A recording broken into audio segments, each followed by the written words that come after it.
Okay, we're beginning the portion of Vayetze. Vayetze Yaakov Beersheva. Yaakov leaves Beersheva. Beersheva, Vayelech Horono. He leaves Beersheva. That was the community where he was with his parents. And he's going to Choron, which is the community of his uncle, which he was instructed by his mother initially to flee there, to escape the clutches of Esav, because Esav vowed to kill him for taking the blessing of the birthright. And Yitzchak was unaware of that. But Rivka said to Yitzchak, I'm disgusted with the Hittite women, which were the wives of Esav. They were idolaters. I want our son Yaakov to take a wife from our family. That's from Lavan's family. That's her brother, to marry one of his daughters. So now Yaakov is leaving Beersheva to go to Choron under the instruction of his parents, his father and mother. His mother was mainly for another reason, to save her son. And Yitzchak is not aware of that, because Yitzchak's not aware of the evil of Esav. It's to go there to find a wife. And she instructed him initially to go, the words she used were liyomim achodim, just for a short stay, and now he will summon you back. And because Yaakov had overstayed his stay, therefore, later he experiences Yosef disappearing for 22 years because he did not offer his parents kibbud ve'em for 22 years. So Yosef was denied for him for 22 years. And only after 22 years was Yaakov reunited with Yosef. That was the Midah Keneged Midah. But we'll see in a moment, and Rashi at the end of told us, made a calculation based on the Gemara in Megillah, that Yaakov was away more than 22 years. He's away 36 years, because he had spent 14 years studying in Shem Ve'ever, in the yeshiva Shem Ve'ever, before he had embarked on this journey to go to Choron. Shem Ve'ever was in Canaan. He spent 14 years in Shem Ve'ever studying before he left. And only then did he leave for this 22-year hiatus from his parents. That's Vayetze Yaakov Beersheva. And we only know it through a calculation of years. It's not obvious. Does the Gemara make a calculation? Rashi at the end of told us, cites the Gemara, because it's based on the years when Yaakov met Paro. When he came to Egypt, he said, I'm 130 years old. Paro had never seen such an aged person in his life. And that's when Yaakov said to Paro, I'm not as old as you think. It's only because I've had a very difficult life. But at that time, they're 14 years missing, based on the calculation of all the lives. And that's what Rashi explains. That's what we make up to 14 years. He had spent 14 years in Shem Ve'ever before he had embarked and left to Choron. That's Chazal. Okay? So let's see the beginning. There's what to talk about. Vayetze Yaakov, Ayidei Sharos, Bishvil Sharos Benos Karan, Beta Yitzchak Oviv. We had said in the previous portion that when Esav had heard that Yaakov was instructed to go take from the daughters of Lavan, and he wasn't happy with his wives, he went and married Yishmael's daughter. Esav married Yishmael's daughter. Holach Esav el Yishmael, Hifsika Inyan, the Parshaso Shel Yaakov, Uchsiv Vayar Esav ki Berech, Umeshagomar Chozlin Yerisho. So after it spoke about Esav, returns back to this discussion. He was instructed to leave. His father instructed him to go there to find a wife. Now, if somebody leaves New York City, and you know he's in New York City, and he's going to Washington, what do we speak about? And he's leaving New York City. You say he's going to Washington. You don't say he's leaving New York to go to Washington, because you're aware that he's in New York City. And here we're aware Yaakov is in Beersheva, and he's going to Choron. Torah goes out of its way to say, by the way, he's leaving Beersheva to go to Choron. Well, it's obvious. If he's going to Choron, he's leaving Beersheva. So what does the Torah have to inform us? That he's leaving Beersheva to go to Choron. It's obvious. And this is the famous Chazal. Lo yitzorach lichtov elo v'yelech Yaakov Chorono. It would have been sufficient for the Torah to say Yaakov went to Choron. Lo mehiski yitzioso. So why does it speak about his leaving his location? Elo magid. The Torah is informing us that when a tzaddik leaves a location, it leaves its mark. It leaves a void. When a tzaddik's in a community, who hoda, who ziva. The tzaddik is its splendor, its radiance, who adora, its beauty. Yotze bisham. So when Yaakov left Choron, it was no longer the same Choron. Pana hoda, pana ziva, pana hadora. When Rami and Rus left the plains of Moab to return after the years of famine, the same idea, it was not the same. Meaning, could you imagine? We're speaking when Yaakov left Beersheva, both his parents were alive. Yitzchak and Rivka were alive. Yitzchak was a patriarch, his mother was the matriarch. But nevertheless, the Torah is telling us Yaakov leaving Beersheva is not the same Beersheva. Magid, a tzaddik leaves location, you have 10 tzaddikim, and now you have 9 tzaddikim. The location is not the same location. There's a major change. It's been diminished. How do we know this? By the Torah telling us that Yaakov is leaving Beersheva, although we know he was there. What is he leaving? He's leaving a void. His leaving has made an impact, an effect. He's leaving Beersheva. He is Hoda, he's Hadora, he's the Ziva. It's interesting. I have a biography, it was put out by Art Scroll. I just started to read it just recently, on Moshe Feinstein, Zechet Tzaddik L'Bracha. I knew him, I used to see him. You read this book, and you read about what the man was from a young boy, and when he was in Europe, he was a rav in a number of communities, even as a single person. We're talking about, he was a giant in Torah.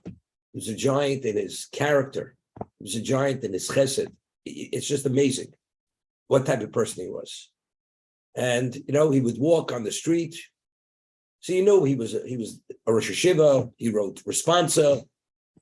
But to have even an inkling of who he was, even on a human level, human evaluation, it's not to be believed. And what about in God's eyes? Who is this man? What he did in his lifetime, how he impacted the Jewish people, the Torah that he studied, the depth and breadth of his Torah. It's not imaginable.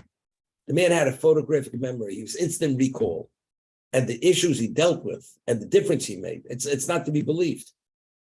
And then the man, he passes away, and he's no longer there. We have his writings, we have his response, we have everything. We have recordings of his lectures, of his shiurim, of whatever he said. The world's a different world. It's a different world. The Lower East Side where he lived is a different Lower East Side. New York City is a different. It was just yesterday was Baron Kotler's yard site. 60th yard site. Baron Kotler, if you read about him, what he did on a global level, how he raised the bar in America. He changed the United States when he came to America. Orthodoxy before he came was nearly below the water level. And he raised it way above. Yeshivas, day schools, throughout the United States, not to be believed. Israel, Jewish education, the impact, people's understanding of what a Jew should be, not to be believed. And the man passes away 60 years ago. Also, small little man. He was a colleague of Moshe Feinstein. They were about the same age. although he passed away about 20 years earlier, the Moshe Feinstein. Zechat Tzaddik Levrocha. Yetze Yaakov Beersheva. See, Yaakov was the most special of the patriarchs. At the age of, and he's 63 years old now. From the time he was born, from the time he was conceived in utero, he already was the ultimate representation of good. When it says he and Rivka felt agitation in her womb, there were two entities. One was a representation of good, the other one was a representation of evil. And now he leaves Beersheva, the representation of good. He's going to be the father of the Jewish people. And we're going to see in a moment. When he goes to he goes and he falls asleep, has this prophetic dream, and he sees angels ascending and descending, which indicates the future exiles of the Jewish people. And God says, you will have that blessing. And he takes the 12 stones, and we'll speak about how they're fused into one, which indicates he's the father of the 12 tribes. Just tells us what his dimension of person was. That's V'yetze Yaakov Beersheva. His leaving Beersheva was not the same, despite the fact that his father and mother were there. His father being the Merkovim for the Shechina, being the patriarch, still was not the same Beersheva. It was known, the Chazon Ish, his name was Avram Yishai Karel, and Zechat Tzaddik Levrocha, was the leading decider after Chaim Ozer passed away in Europe. And he had a very special relationship with Rav Chaim Ozer, and he was really hidden. Nobody knew who he was. Rav Chaim Ozer Brzezinski, who was the leading Torah sage in the world, revealed who he was, and he had a special relationship with the Chafetz Chaim.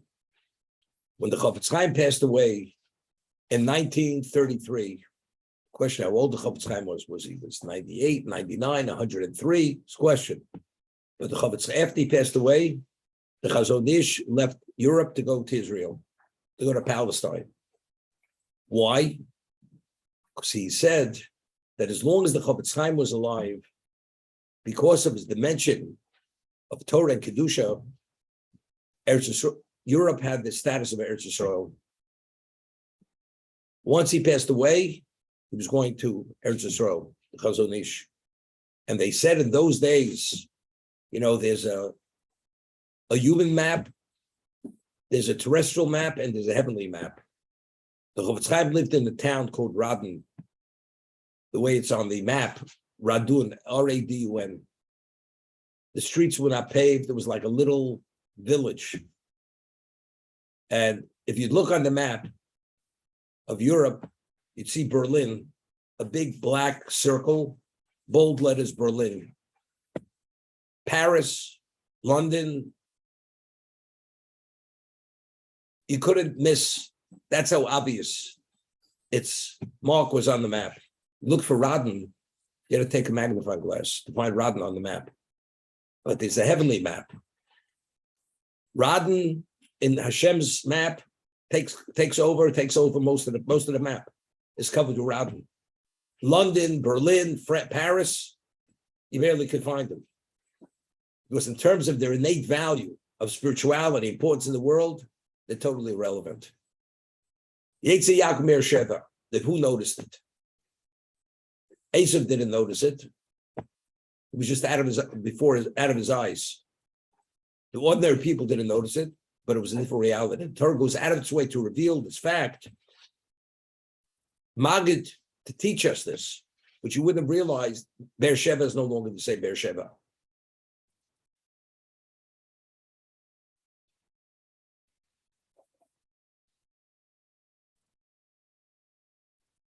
He met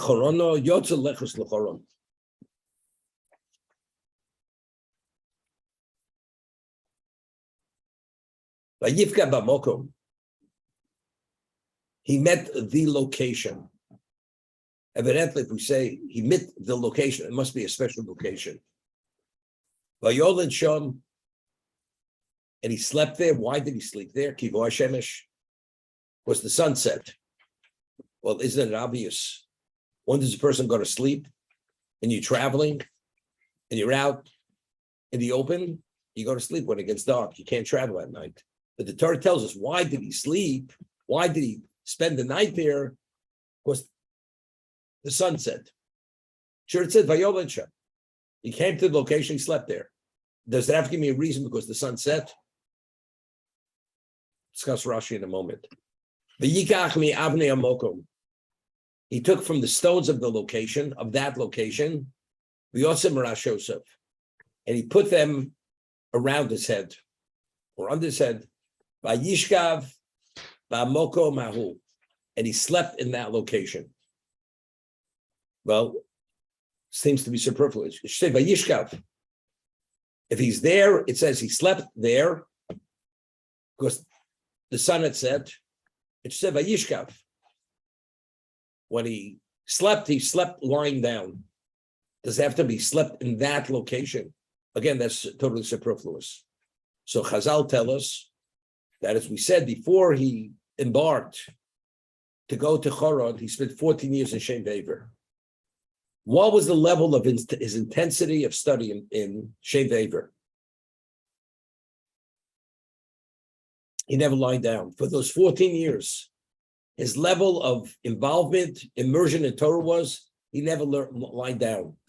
That's the degree of study. It was only, this is the first time in 14 years that he lied down. Sleep, everybody has to sleep. The Gemara says that Purpay makes a neder, takes an oath. He will not sleep for 3 days. It's an oath in vain. Because humanly, it's impossible not to sleep, to stay up more than 3 days. But Vayishkav, that did he lie? He lied down. This is the first time in 14 years that he lied down. To tell us the degree that he had to be involved in that study in Shem Ve'ever before he embarked on this journey. Just tell you a story. Some of us had the schus of meeting Rav Steinman. When we went to Israel, we used to meet Rav Steinman, Zech Tzarech Lebrocha. Rav Steinman was a very small man, physically small, though he was leading Torah sage in the world, and he maybe weighed 100 pounds. That's how thin he was. Didn't eat very much. And he was very special. He had literally wisdom, besides being his total knowledge, and he had also a very interesting sense of humor. And he knew how to laugh. And he, when he was 16 years old, he went to study. There was a yeshiva in Brisk, with a Brisker Rav was. And it was for boys from 14 to 21. And then they would go to the Mir, they'd go to Slobodka, they go to those were the yeshivas of higher learning. And when he came to Brisk, when he was 16, he looked like he was 10 years old. And he comes to the yeshiva, the other students see him, and they say, what is this? It's not a kindergarten here. What's this little boy doing here? And they were little, they felt a little almost like insulted. Since when did they start accepting youngsters in this preparatory school? So what happened was, so one of the students, then they put a doll in his bed, a doll, to show him that, he needs a doll to go to sleep. He doesn't belong there. Fast forward 70 years in Bnei Brak, this man who put the doll 70 years early in his bed, in Rav Steinman's bed, started to have all kinds of problems. His family had illness, people were dying, financial reversals, complicated. And he started to introspect, to look, why all of a sudden is Hashem pulling the rug from under him? And he started to think, maybe he offended someone, maybe he offended somebody very special. And he remembered the story that Rav Steinman came to this preparatory school. He was a student there, and he's the one who put the doll in Rav Steinman's bed. So maybe because he offended Rav Steinman, he embarrassed him, because he was openly, they were saying, you don't belong, you need a doll, you're a baby. That's why Hashem now is bringing all this sorrows upon this person. So he felt he has to go ask for Shtam and Mechila. This is 70 years after he did it. So this other person is an older person also. And he comes to Rav Steinman and he says, I want to tell you what happened 70 years ago when you came as a student, and because you looked younger and we wanted to make you feel that you don't belong there, you should leave. I put a doll on your bed. So I'm asking Mechila, I'm asking forgiveness. Maybe you have a claim against me, and that's why I'm experiencing all this tsaros. He says, I want to tell you the truth. From the time that I came to the yeshiva, I never slept in a bed. I never saw the doll. So therefore, you didn't offend me. You don't have to worry about it. Your tsaros has nothing to do with me. I give you a bracha that Hashem should reverse your situation. Things should get good. But it has nothing to do with me. Hear this. So what's the difference? There's no question. He had that level of commitment of Steinman. But Yaakov Avinu was Yaakov Ishtam Yeshigolim. His whole life he was studying. If the Torah goes and depicts him as the man of the tent that unceasingly studies Torah from the time he was a child until he left his father's home, he's Yaakov Ishtam Yeshigolim. You have to tell him Vayishka B'Makamahu. He lied in that location.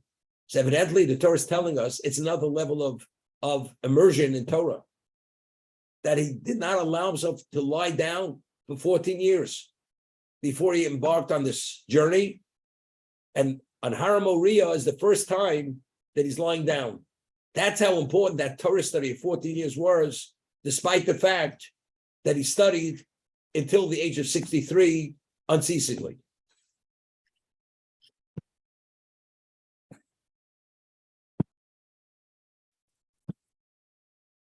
The obvious question is another obvious question. If Yaakov his whole life studied, and the Torah identifies him as a man who unceasingly studied all these years, he's Yaakov Ishtam Yeshigolim. Now he has to flee to find a wife, to go to Lavan, his mother's brother. I mean, he could study forever. Why all of a sudden now is he going to study for 14 years before he embarks on this new experience? And this is the first time he's leaving Eretz Yisrael. He's never left Eretz Yisrael before. He's going to Chutz La'aretz. He's being exposed to a whole totally different environment. Until this point, in his mind, he never even considered leaving Eretz Yisrael. Yitzhak, his father, never left Eretz Yisrael. He was permitted to leave Eretz Yisrael because his father was what? Was an Ola Tmima, was an unblemished offering. He was the object of the Akedah. And Hashem says, do not leave the land. Don't go to Egypt. And here, Yaakov is going, and Yaakov is even more special than his father because he's the most special of the patriarchs. He must go to Haran, which, as we'll discuss, is a community which represents the three cardinal sins. That's the daily fare over there in terms of the environment. And he has to go, and he has to contend with all the issues over there. Now the question is, how do you survive it? Even for a short stay, how do you survive that location?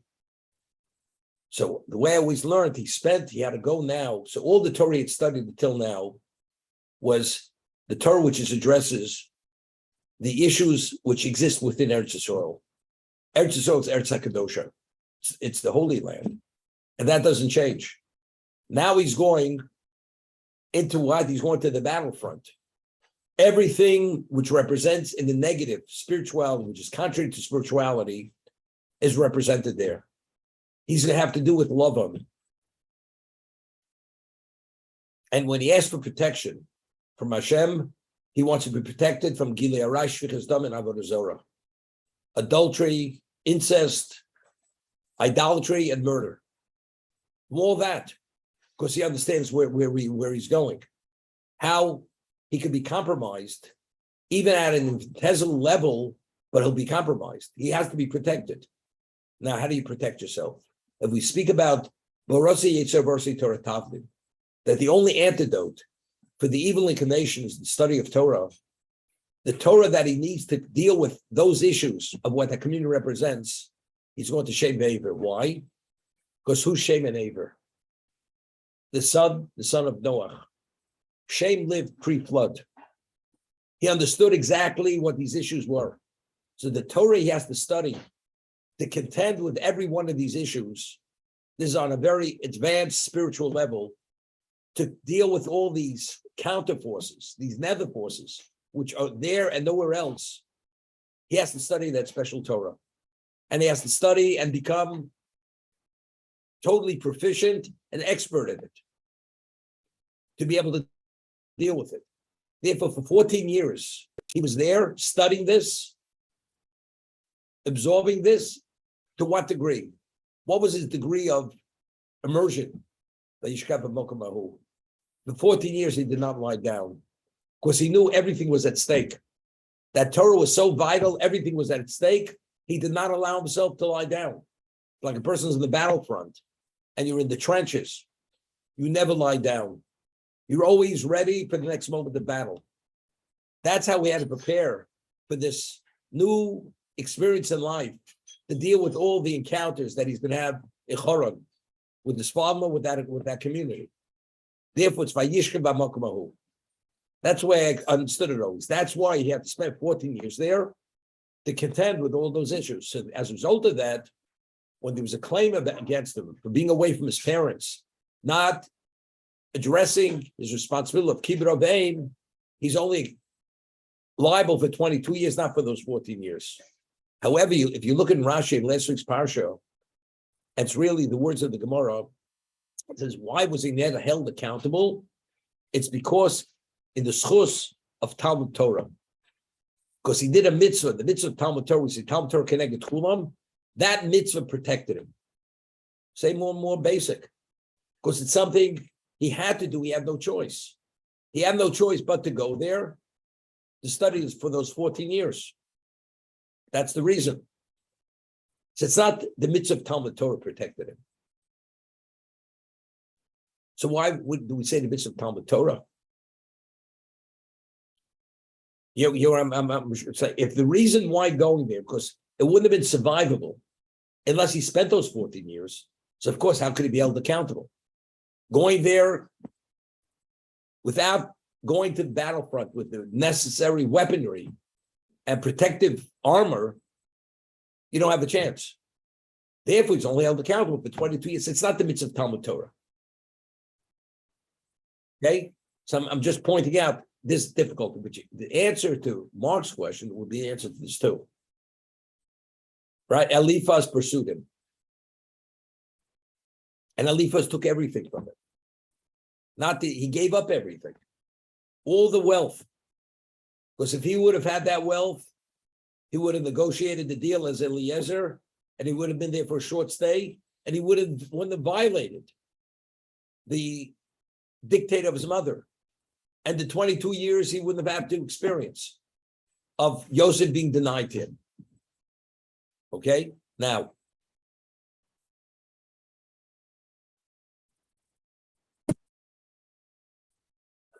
okay, Chazal tell us, we find that when Yaakov returned from Choron, Yaakov says, Ki b'makli avarti es hayarden hazeh. When I crossed the Jordan, going from Eretz Yisrael to Choron, he crossed with his walking stick. All he had was the shirt on his back and his walking stick. So Rashi right away cites the Midrash. I mean, if the slave of his grandfather was given such wealth to negotiate the hand of Rivka, Eliezer was given that wealth. So Yaakov himself going to find a wife, and Rivka knowing who her brother is, and knowing what that community is. There's only way you could leave that community and not be stranded there. You have to go with tremendous wealth. You mean to say Yitzchak didn't give wealth to his son to negotiate the hand of whoever that wife will be? There's no question he gave it. So what happened to the wealth? So why did Yaakov say, Ki b'makli avarti es hayarden hazeh, that I only crossed the Jordan with my walking stick? So Chazal tell us that when Yaakov fled, because he understood he would be killed by Esau, he sent Eliphaz to seek him out and kill him. Eliphaz catches up with Yaakov, And he says to his uncle, I must kill you. He says, why? Because there's a mitzvah, kibbut. You must honor your father. My father said, I must kill you. So Yaakov says to Eliphaz, but you studied with your grandfather, Ani Choshev Kemes, that a person who's impoverished is like a dead person. So we're able to reconcile the issue. Take all my wealth, and therefore I'll be reduced to a poor person, and therefore I'm considered dead. Just leave me alone. Eliphaz says, it makes sense. He takes all the wealth of Yaakov, leaves, and Yaakov continues on his journey to the Haran. That's the story. Therefore, Yaakov says, when he crossed the Jordan, when I crossed the Jordan, I only crossed with my walking stick. I had nothing else but the shirt on my back. Because he forfeited all the wealth to Eliphaz. So that even makes the question even more difficult. So why is he held accountable? For the years he stayed, minimally, the 14 years, he shouldn't have been held accountable. He had to spend those years for the wives. Originally, he wanted to marry Rachel because she was his true soulmate. Because he was deceived, he had to work another 7 years. 14 years, he shouldn't have been held accountable. So Alan alluded to what we always say. We have a question. Why didn't Yaakov kill Eliphaz? Should have killed him. Person comes to you and he threatens you, your life, your money or your life. And you're able to kill this person who confronts you. The halach is, without a question, you have a right to kill that person. We have a principle, person comes to take your life, you have a right to preempt him and take his life. So why didn't Yaakov kill Eliphaz? Question we asked. See, so maybe you would say, Eliphaz being the son of Esav, physically, he was more powerful than Yaakov. Yaakov was no match for him. Now, we always say, the Torah only shares information with us, information which is pertinent for us to understand certain things. And if we would not understand it, we'd be in the dark. For instance, Avram every morning ate breakfast. Correct? He ate breakfast. Does the Torah tell us what he ate for breakfast? Doesn't tell us. Why not? Because there's no relevance to us. Totally shares with us about Avram's life, which has relevance to us in terms of the destiny of Klal Yisrael, that we should have takeaways. The Torah shares a piece of information with us in terms to tell us how powerful Yaakov was. In this week's reading, Yaakov comes to Haran and he goes and he sees 3 flocks around a well. And the well has a boulder on it. And he sees, and it's early in the day, and he says to them, why are you not out grazing your flocks? So they say, because we're waiting for other shepherds to come because they have this big boulder on top of the well to prevent it from drying up. And we're waiting. We have enough shepherds. We're able to roll the boulder off the mouth of the well and use the term roll it off. And all of a sudden, as he's talking, who's coming? Rachel is a shepherdess, and she's coming with the flock of her father, the sheep of her father. And he asks the shepherds, who is this woman? She says, that's Rachel, the daughter of Lavan. And she comes, and the moment he realizes she needs the water to water her flock, he personally takes the boulder, doesn't roll it off the well, but he just plucks it off the mouth of the well, like one plucks a cork, a stopper off a bottle. So Rashi says over there, what's the Torah telling us? To tell us how powerful Yaakov was. Yaakov had tremendous strength, had tremendous power. Why is that piece of information important for us? The Torah is telling us that the other shepherds, they would have rolled it off the mouth of the well. He was able just to pluck it off. Why is that piece of information important for us? So the way we explained it was, because by telling us how powerful Yaakov was, we have a question now. Why did he kill Eliphaz? If the Torah goes out of its way to tell how strong he was, evidently it's because he had the ability to kill Eliphaz. So now we'll come to the question, why did he kill Eliphaz? Man approach, he says, either your wealth or your life. Yaakov immediately should have killed Eliphaz and not forfeit his wealth. But he chose, take my wealth, I'm considered like a dead man because I'm poor, and Yaakov went on his way.